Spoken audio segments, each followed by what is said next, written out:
Good morning, everyone, and thanks for the opportunity to chat with you about privacy and security in the cloud. This is a topic that has a lot of focus and a lot of interest, obviously, from our customers as well as their customers, because obviously this is about delivering the continuum of security for all of your information and all of the data that your customers entrust to you. The important thing that I want to get across today is that there are many levels surrounding security. Security is not, as Werner said, the moat around your castle. It's about ensuring that we have the right level of security at each point in the application delivery process. And I say the right level of security rather than some absolute value because your businesses differ. The data you're storing with us and processing with us differs. So the security around that differs with your business process. Talking through the material that we have today, we're going to talk about our shared responsibility model first, what that means in terms of how you choose to deliver security and the security of your objects with us, the certification and accreditation process, and it's an important point here to note that certification and accreditation is not security in and of itself. What the certification process is our way of communicating the security that we use to you, the customer, and allowing you to make a decision on is that sufficient for the way you do your business, and then giving you the tools necessary to validate that we are doing what we say we are over time. So specifically speaking, we ask you to give us information on how you want your data secured, your compute platform secured, and then we give you the tools to allow an auditor to verify and validate that we're doing what we say we do, and on a periodic basis, you get to review the results from those auditors as well. We'll talk some about physical security, the security surrounding our virtual machine environment, as well as the security of the network platform, specifically virtual private cloud. The shared responsibility model is an area that I want to start with because it's one where I think we need to ensure we get the message exactly right with everyone. Unlike perhaps a traditional hosting provider who says, I'll take care of everything for you from soup to nuts, we recognize that businesses differ, their needs differ. So what we do is we take over a lot of the very commonplace heavy lifting of cloud security and do it on your behalf, allowing you to focus higher up in the stack on the things that make a difference for your business. Moreover, we believe that the areas that we focus on are required for everybody's business, regardless of how you deliver it or the data that you choose to store. But more importantly, those are not differentiators for you when you're delivering your content to your customers, whether they be internal or external. So often I get asked, what is the worst possible security scenario? That's a great question from a lot of audiences around the world. And the answer that I have there is, if I fail to get this message right, and our teams don't allow you to understand that thoroughly, that is what concerns me the most. The worst possible scenario would be a situation where you thought I was doing something and I wasn't, or I thought you were doing something and you weren't. So let's talk about this, get it absolutely well understood. We at AWS are responsible for the facilities, the physical security, et cetera, that's associated with that in the network environment that you operate in. In our virtual machine environment, Amazon EC2 as an example, we refer to that as we're responsible from the security of the hypervisor down to the concrete of the data centers. The customer, on the other hand, has a series of choices that they then get to make about security. They get to choose the operating system that they use, how they configure it, the security parameters that they have associated with the operation of that platform, as well as the configuration of their applications that sit on top of that operating system. The security groups are what we refer to as the firewalls associated with Amazon EC2, and I'll talk a little bit later about that in more detail, and the network configuration surrounding the operation of their virtual machine platform. No talk about security would be complete without a bunch of documentation. Documentation is critically important since this topic is very detail focused. I can't go through it obviously here verbally. We do have a security section on our website. I really encourage you to take the opportunity to go through this in detail, specifically the security white paper and the risk and compliance white paper. They're there to give you the specific information on how we practice security at Amazon. What that means is you'll have details about how we operate our guard force, the way we do security around data centers themselves, how we configure networks, how we do change management, all the things that really make up the nuts and bolts of the functions of security. Now, as Werner pointed out, Amazon AWS is a living, breathing organism. We evolve at an incredible rate with new features and capabilities coming online all the time. So our security documentation is similarly a living, breathing organism as well. It's something that changes on a very regular basis, so we encourage you to please check back to the website frequently and take a look at what's new there. More importantly, your feedback is really, really important to us. We talk about customer centricity. We practice customer centricity at AWS. And this is something that I want to hear from you. What do you like? Where would you like us to focus some more? To that end, my team and I will be sitting back in the left rear corner of the floor later on today under the banner that says AWS Security. We'd really love to talk to you some more. If you've got questions, we'll try and get you the right answers as quickly as possible and ensure that you have the information necessary to make your choices on AWS about security. Now, I spoke earlier about certification and accreditation. It is the process of us communicating to you how we practice security in AWS.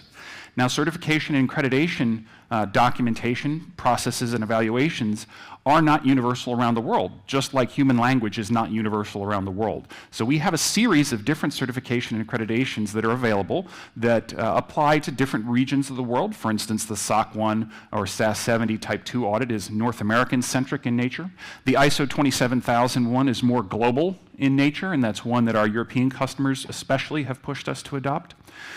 There are also vertical type certifications and accreditations that are specific to individual industries. The FISMA documentation that you see on the screen right now and the DICAP documentation are relevant to US government industries. The FISMA is for US government civilian sector, DICAP for the military. Those have very close analogs in the Australian environment, so that's why we've included them in this discussion. Let's talk briefly about the control environments themselves. SOC 1 is on the screen here because it offers a very frequent re-evaluation for our customers of our security posture. As it says on the screen, it's every 6 months. We are re-evaluated by our auditors who go through and do checks on our control environment to ensure that we're doing what we say we are doing, and then publish a report that our customers can consume to assure that themselves that we're doing the things that are necessary to secure their platforms. The control objectives themselves are where the real meat of this is. This is an area that has the specificity that many of our more sophisticated customers demand, where they have concerns about understanding exactly how we practice the security within AWS. An example up here, control objective number 1, the security organization. That goes into detail describing my shop. Who the people are who work for me, how many of us there are, how we practice the job that we do on a daily basis. Do we have the tools necessary to complete our tasks in an appropriate time frame? Do we have the skill sets on board that are necessary to do our job well? Objective number 2 is the Amazon employee lifecycle. That means when someone comes to work for Amazon, how do we vet them? How do we understand their trustworthiness? How do we measure that appropriately and then decide, using the results from that measurement, what they have access to in our environment? Giving you some examples there, for instance, customers are concerned about Amazonians who can physically touch their data or have logical access to that information while it's on our network. In the United States, we vet those employees very thoroughly, including credit checks, prior employment history, criminal background investigations, et cetera. Now, given that law and regulation is not uniform across the planet, we can't do some of those background checks in other parts of the world. For instance, within our Dublin facilities, we're not allowed to do criminal background checks in many circumstances. So we use those tools that are at hand, and that helps us understand the level of trust associated with our employees. Now, logical security is the practice of permitting our employees the access to resources on our platform that are necessary for them to do their job. That means minimal access, necessary and consistent with doing your job. So specifically, what does that mean?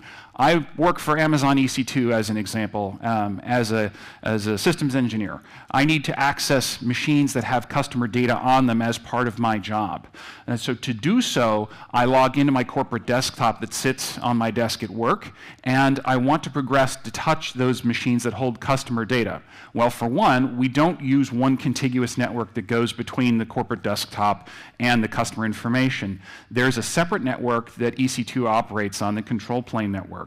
And it's separated from our corporate network using a bastion host system. Bastion host means there's a set of machines that are specifically in place to force my employees to log into, validate who they are, that they have a business need to be there, and then we make a decision on whether we let them progress to go into the bastion host network. The important thing is that bastion host fleet does not use the same set of authentication credentials that our corporate network does. So even if a corporate network credential set were compromised, compromised, someone got phished, for instance, or something like that, it's an entirely separate set of credentials to get onto the EC2 network. That separate set of credentials uses a public key, private key exchange system. We do not use usernames and passwords for that authentication process. Furthermore, we never use shared usernames and passwords because I want to be able to authenticate and authorize individual employees. So once I've got into that Bastion host, I have to tell the system two things: why I'm there and where I'm going. And in doing so, it allows me as the security provider and the managers of that infrastructure to check and ensure that the person is doing exactly what they should be doing. So for instance, if I'm in the seat again of the EC2 employee, I log into the Bastion host, I have to provide information about the change management request that I'm executing on the network if I'm doing so. That change management request would have had to have been prior authorized by my manager or a series of higher managers depending on the intrusiveness of the change. And then the Bastion host records everything I do on that network so that I can go back as the security provider and check and see what that person did. So if there's a situation where a customer says, I'm really concerned, does anybody have access to my information, who was it, what they were doing there, etc., I can tell with specificity who the human was and exactly what they did when they were on that network. Secure data handling is a direct follow-on to that. So we have customer data that's entrusted to us. How do we make sure that we maintain that trust across the lifetime of that data, meaning when it comes in the front door until the material that that data is resident on is destroyed at the end of its life? And note I said destroyed at the end of its life. That's very specific. Just like our services are designed to be simple, the simple storage service, etc., our processes are designed to be simple because that prevents failure by humans. So think of it this way. Hard drives, many hard drives come into our facilities on a regular basis. We want to ensure that no hard drive ever leaves our facilities with customer data on it intact, because that would be an unfortunate event. So what we do to ensure that doesn't happen is make the rules really straightforward for our data techs. No hard drive leaves our facilities intact, period.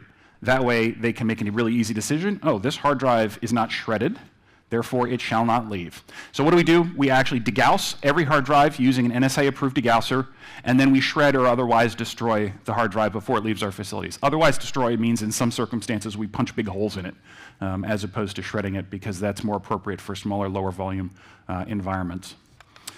Environmental safeguards, I'm sorry, I skipped physical security, which I'll talk about in a little bit here in more detail.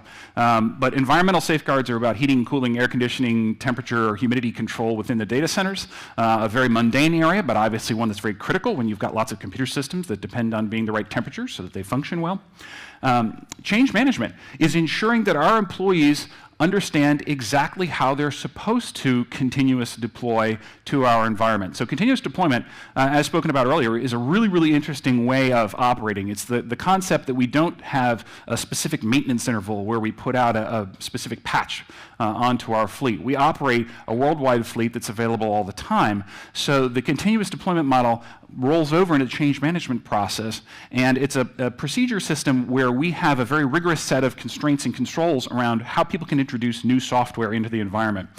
So for instance, if I'm a developer in S3 and I come up with a new set of storage node hardware, I do a series of tests on my desktop. It then rolls out into a beta environment where I have another series of very straightforward testing regimes that it undergoes, a gamma environment, which is actually a scaled down version of the real production environment, where a series of load tests, availability tests, integrity testing, etc., is undertaken. If it passes all of those things, we know it's ready to go into production. But one doesn't just roll out software to an enormous fleet all at once. We're very careful and very methodical about this process. So we'll take software and we'll do what's called a one-box implementation, where literally we will roll out that software to one node in one availability zone in one region of the world. We'll allow it to bake for a period of time. That period of time varies based on the intrusiveness of the change, where we test it in the real-world environment to ensure it's behaving like we expect. If it performs as expected there, we'll roll it out to all of the systems within one availability zone in one region of the world. And if that succeeds, we do a rolling availability zone rollout across different regions in the world. The important point there is we never roll out software to all of the AZs in one region at the same time. We move it around the planet. That way, customers who are taking advantage of our availability zone for redundancy and availability means won't be impacted by something that's unfortunate in the change environment. Data integrity, availability, and redundancy is the process of ensuring that we have the systems duplicating the data as you expect them to be, whether EBS is duplicating their information appropriately within the SLAs that you expect, whether S3 is making the redundant copies of your information across its entire fleet within a particular region. And incident handling is when something goes bump in the night. What do we do? Do we have the policies and procedures in place? Do we have the SLAs in place, and do we adhere to those SLAs? And just like everything else at Amazon, this is not something that's a static environment. It's something that evolves as our services evolve. So like our services evolve, my team too evolves in our processes and procedures, and we practice those on a regular basis using something called game days. Game days at Amazon is where someone says, okay, I'm injecting a failure into your system, or in our case, an incident. Does the on-call person react the way you expect them to? Do they answer their phone within the specified period of time? Do they have the ability to get the right people on a conference call the way that's necessary? And remember, game days are not just notice events. So we send out to everybody, okay, there's going to be a game day event at this and such and time. We will actually practice game days with notice. So we'll say, okay, here's a particular event that's going on. You don't know whether it's real or not. Prosecute it as if it were something that is a real event. And make sure that we actually know what we're doing and we practice what we preach. ISO 27001, this is the worldwide standard for certification for our systems there.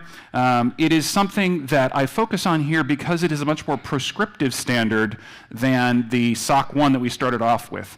In SOC 1, the service provider gets to decide which controls are important to me, and I get audited on those controls. Under ISO 27001, the standard specifies controls that I must implement, and then we're audited on our adherence to those standards control sets. So this, for some customers, is much more akin to what they're interested in. The difference, however, on the audit side is the ISO 27001 evaluation is repeated every 3 years, whereas the audits under the SOC 1 is every 6 months. So a 6-month interval gives customers a much more current picture of our audit worthiness, whereas the ISO 27001 standard gives a much more comprehensive set of controls across the environment. Physical security. AWS and Amazon's business is entirely virtual in nature. It's not like there's a physical store you can walk into and buy DynamoDB. So our environment that supports that virtual infrastructure is critically important to our survival as a business. It's something we've had to get very, very good at building and operating. And the part of the operation of a data center includes the physical security that surrounds it. The important things about this is we don't publicize where our data centers are, and we don't take people through them on tours, because that's not materially useful to the process of our business. The nondescript in nature, we don't have big signs over there saying this is an Amazon data center. And if you've ever operated a large-scale data center, the physical security controls around them won't be any surprise to you. There are only so many ways that one can place surveillance cameras. There are only so many ways that one can implement alarm systems, et cetera. So what we do is we ensure we employ those things in a way that's consistent with the expectation of the customers and consistent with the best practices in the business. The most important pieces on these two slides, though, are the last 2 bullets on there. Controlled need-based access for AWS employees. This is something that we really, really focus on. So let's say a data tech who works in one of our data centers, his job is to be inside a data center. He's reevaluated every 90 days for whether he needs that access on a continual basis. More importantly, his access to those facilities automatically expires after 90 days. And he must be reinstated by his manager at each point in a 90-day check cycle. So it's not like somebody just gets access to a facility and keeps it forever. Furthermore, most employees in the company not only don't have access to the facilities, they don't even know where they are. So if you go to our corporate intranet site, for instance, and say, show me the locations of all of our data centers and their addresses, it's not there. Security through obscurity is not sufficient. However, it is a starting point for ensuring that we protect the data centers appropriately. Just an interesting little point about need-based access for AWS employees. I run security for the company. I don't have access to our data centers because I don't need to be in them on a regular basis. So if I want to visit one of our data centers, I have to get approval from the VP who owns the data centers to get into them. We take it that seriously. All accesses are logged and reviewed. The and reviewed part here is something that I harp on again and again and again with audiences. It is absolutely critical that you create the logs because obviously if you don't have them, it's tough to get them when you need them later on. However, if you never review the logs, it's almost as bad. How many people have been in environments where something has gone wrong on their network, and afterwards they go and dig on the logs and say, oh, yes, look at that, there's something here, and find it afterwards. So what this means is we have a regularized process of going through and we proactively review the logs to ensure that, number one, we see things that we expect to see, and number two, that we don't see things that shouldn't be there, and number three, that the logs are present. Many, many times you can tell something interesting is going on simply from the absence of an expected log as opposed to the presence of something. Where are we around the world? In a number of places, Werner talked about them initially. The gold boxes represent the data centers that we have available to the public right now. The red dots are the CloudFront locations. These represent our regions around the world. Regions, of course, are the macro-level constructs that we give customers for the placement of their resources within our cloud. And within those macro-level constructs are availability zones, which are representative or equivalent of data centers. And I say equivalent to data centers because in some of the very large regions, like US East, one availability zone may actually be represented by several data center buildings, simply because of the mass of the organization. Now, why do we have regions in various places around the world? Well, obviously, for latency control. Some customers want to place the data closer to their individual sets of customers, but also because we have a series of customers who ask us to ensure that their data is present in certain geographic locations or geopolitical environments. So specifically, we have US government customers who say that I want you to sign a contract with me that says that you're going to place my data inside the United States and you're not going to move it without my permission. Unlike some organizations who do global load balancing of data on behalf of customers, when a customer places data into AWS, we require that you tell us which region of the world you want that data placed in, and we will not move it out of that region. Okay? That means that we put it there at your request, and you must move it proactively if you wish to later on. So, as much as we've got customers who say, I want my data in the US, we have an equally large number of customers who say, I don't want my data ever in the United States. We're happy to accommodate them. We've got regions from various places around the world. That's our way of giving customers the tools necessary to choose the level of availability, redundancy, latency, and jitter, well, jitter less so, to their individual customer sets and make the decision on where their data should be best. Identity and access management. This is talking about how people interact with the AWS services. It used to be when one interacted with the cloud environment, you had one set of authentication credentials that was shared across all of your developers or operations personnel. That's not the case anymore. We have IAM available for all of our customers now for our services. We strongly encourage you to use it. IAM gives you the tools that allow you to assign unique identifiers for all of your employees across your infrastructure and identify them and give them permissions for interacting with us at AWS.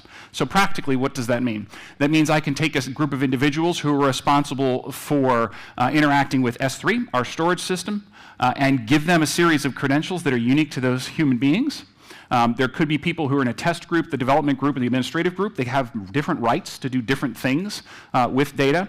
That's useful for an operational standpoint, but it's also extremely important for some regulatory standpoints. There are some of our customers, and I'll use one as an example, who's a large trading firm in New York City who has very stringent record-keeping requirements on making sure that they keep copies of all the trades that they execute on behalf of their customers. They use Amazon S3 to do that, and they have a defined set of individuals who can place data into S3, but not remove it from S3. They can't delete it. Furthermore, they have a group of individuals who are the only people who are authorized to delete data from S3. Now, to take it the next step, those people who are the authorized records control officers, the only ones who can delete data from S3, use our multi-factor authentication tokens if they want to execute that delete process. That way, they're doubly sure that when they execute a delete command, someone really intended to do it, because they have to type in the one-time token that pops up on the MFA devices. What is MFA for? It gives you an additional level of security beyond the username and password that protect your initial access to the AWS credentials. in our environment. For those customers who have either regulatory requirements around their use of certain kinds of resources, or who are very concerned about their ability to control their employees' internal access to credentials, we strongly encourage you to take advantage of MFA. You can use it either through the physical token that was on the previous slide, or we also have a smartphone app that's available for iPhone or Android devices. We encourage you to use those. It's really important to that added level of security on our platform. No discussion about security in AWS would be complete without talking about two major services. Number one is EC2. That's our virtual hosting environment on AWS. I want to take this into two different layers within EC2. The first is the host operating system. That's the software that runs on the physical metal itself, the bottom layer of the stack, if you will. The guest operating system is the OS that you as the customer choose to run on your virtual machine there.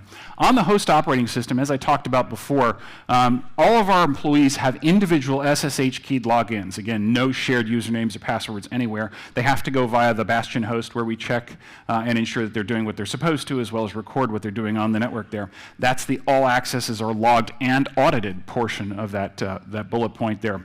The guest operating system is something chosen by the customer. You can choose to run several versions of Windows. You can choose to run a huge number of flavors of Linux or Open Solaris. The most important thing from a security perspective about that choice set, though, is that you control the root level credentials to those virtual machines.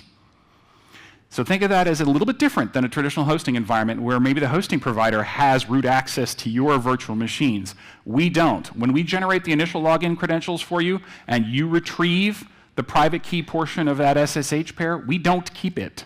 And furthermore, if you are following our best practices, you immediately generate your own key pair and replace the one that we generated for you with it. That way ensuring that we never have access to that key pair that you use to control your material at the root level.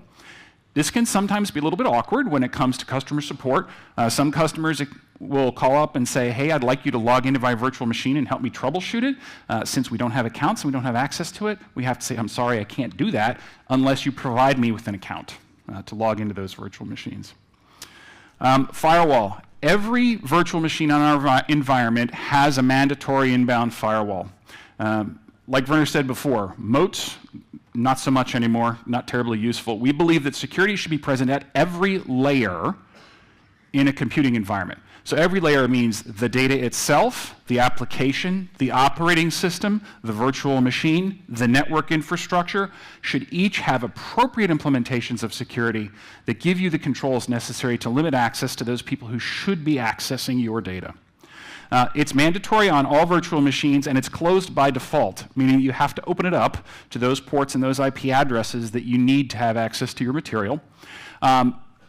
Virtual machines on Amazon VPC do have an outbound firewall as part of the standard configuration as well. So if you're looking for an outbound firewall, perhaps you want to make sure that a particular set of virtual machines only communicates with either outbound services or IP addresses that you intend. Please take advantage of that. There are also subnet level ACLs that are available in virtual private cloud, so you can set up a traditional tiered environment. We'll talk about that more in a second.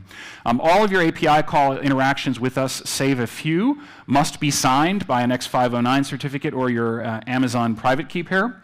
The save a few portion means there are some calls that are intended to be public in nature, so they don't require a signature. So for instance, an anonymous S3 GET. It wouldn't make sense to sign an anonymous GET, so you don't have to. Instance isolation. Customers will often ask about how do you keep my virtual machine separate from anybody else's.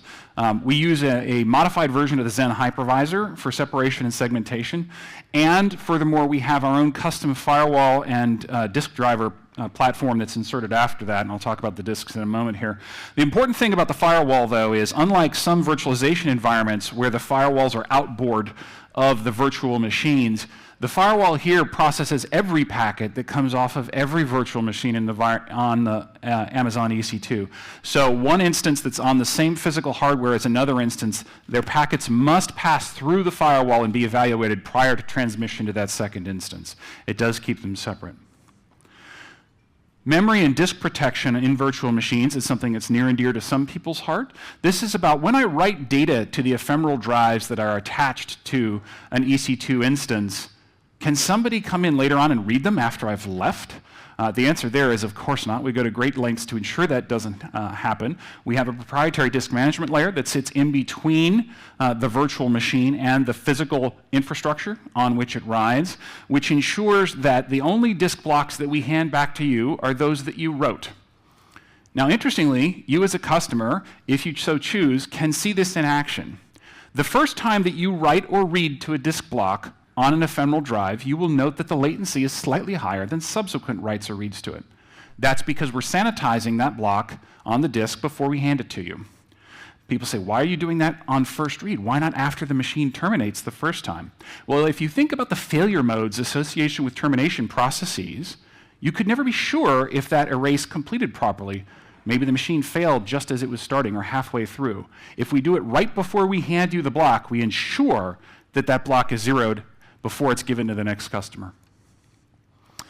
Network security considerations. Denial of service attacks are a fact of life on the internet. They are something that we must all deal with. There are lots of kids with too much time on their hands who enjoy annoying people with denial of service attacks. Unfortunately, this is something that we've had to become very good at over time. We've got the standard kinds of mitigations in place that customers would expect. One question we get from customers quite frequently is, well, do you automatically respond to denial of service attacks focused on my instances? And the answer is, no, we don't, because we don't know a priori what is appropriate traffic going to your instances. Let me give you a case in point example.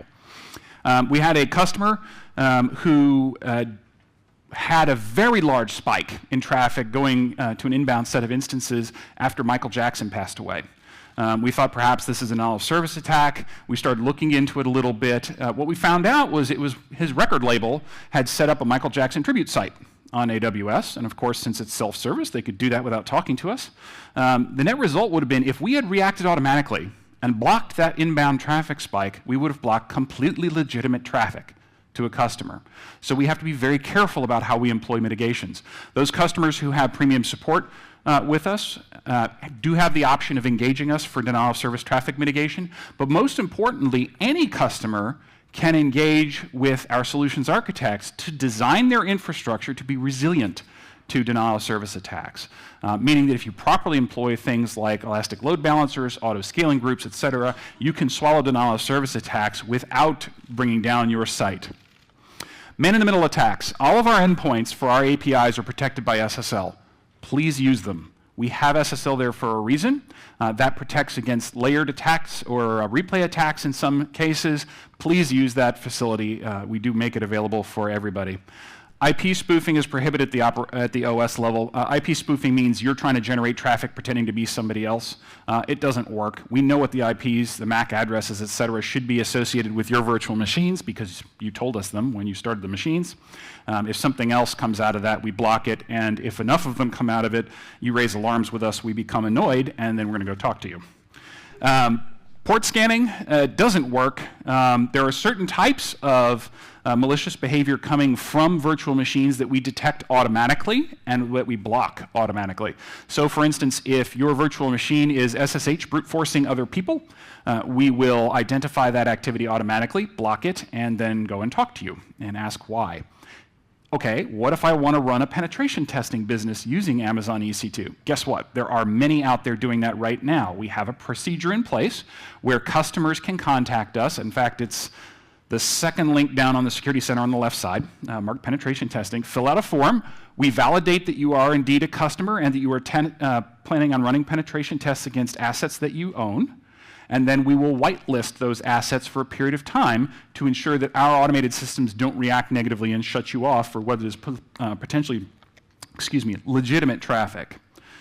Packet sniffing doesn't work. You only get packets handed to your virtual machines that are intended to go there. Virtual private cloud. Virtual private cloud is the answer to a series of customer questions that we got to answer a very basic problem. The basic problem was, I'm a customer, I have a series of 9 data centers, I want to close one of them because it's this boat anchor that's dragging me down in terms of operations costs and capital upgrades, et cetera. I want to take my environment and move it into EC2, but I don't want to change the way I do business.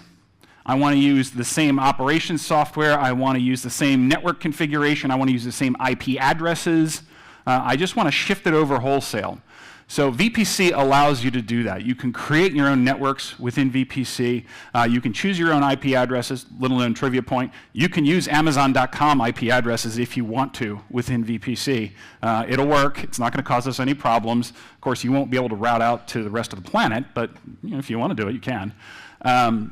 And then assign ways to get out to the internet or ways to get back to your own on-premise environment. So let's see how a VPC is built. We start off where you define the blue box. That's the VPC. Into that, you place subnets. At the edge of those subnets, you can define network ACLs, firewall rules associated with them, for traffic to pass between the subnets. So for instance, one subnet could be associated with database servers that can only talk to the application server tier. The app server tier may be only able to talk to the web server tier, and perhaps the web server tier can talk to the internet through a gateway that you define there. The important point for some customers there is, okay, how do I get traffic back to me, to my premises, or to my existing data centers? As Werner alluded to, we offer you a couple options there. Number one is a API-driven IPsec tunnel. So if you've got a Juniper product, a Cisco product, something from Astaro, or a number of other IPsec-enabled endpoints, you can set up a tunnel between your VPC and your endpoint whenever you so choose by using an API. You don't have to contact us or fill out forms or anything like that. It's literally an API call to generate an IPsec tunnel. Furthermore, we vend back to you configuration snippets that you can cut and paste into your router if you so choose to help you ease the process of setup there. For customers who have higher bandwidth requirements, 1 gig, 10 gig, something like that, or want to control costs, latency, or paths beyond or outside of the internet, we offer you the ability to choose Direct Connect. Direct Connect is literally where you identify that you want to hand off a port to us at one of our exchange centers.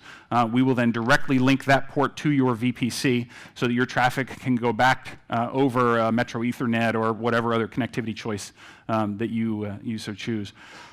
The other reason that customers may want to bring data back to their on-premise environment on the left side of this slide is they may have a set of policy enforcement engines there or management platforms that they want to continue using or security enforcement devices. So in fact, if you wish, you can route every bit of traffic out of a VPC back through your on-premise environment and then on to wherever the final point of consumption is.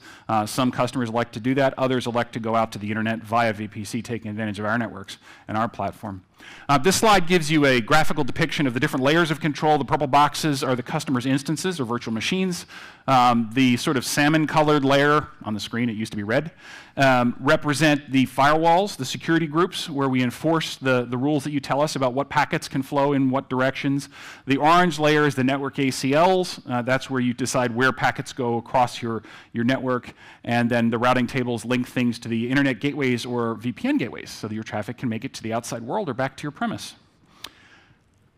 Dedicated instances. This is a discussion from some customers who wanted to make sure that they were the only people present on physical hardware. A lot of people understand the concept of virtualization. They understand the security separation that virtualization gives them. However, they say, for whatever reason, I want to be the only company, the only person present on a piece of physical iron. So we give them that option. It's API driven. You can tell us, place my instance on a physical piece of hardware where I'm the only tenant. It's very straightforward. There's a nominal charge associated with it. That $10 per hour is per region, no matter how many instances you run. So it's not $10 per hour per instance. And a small hourly upcharge associated with that.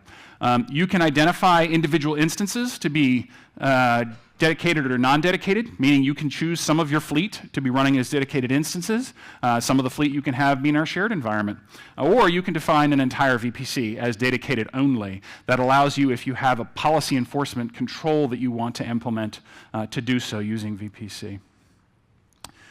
Our deployment models. Quite often people say, you've got this US GovCloud region, which is highly secure, that's focused on US government and its contractors. How does the security of that environment differ with the VPC or the commercial cloud?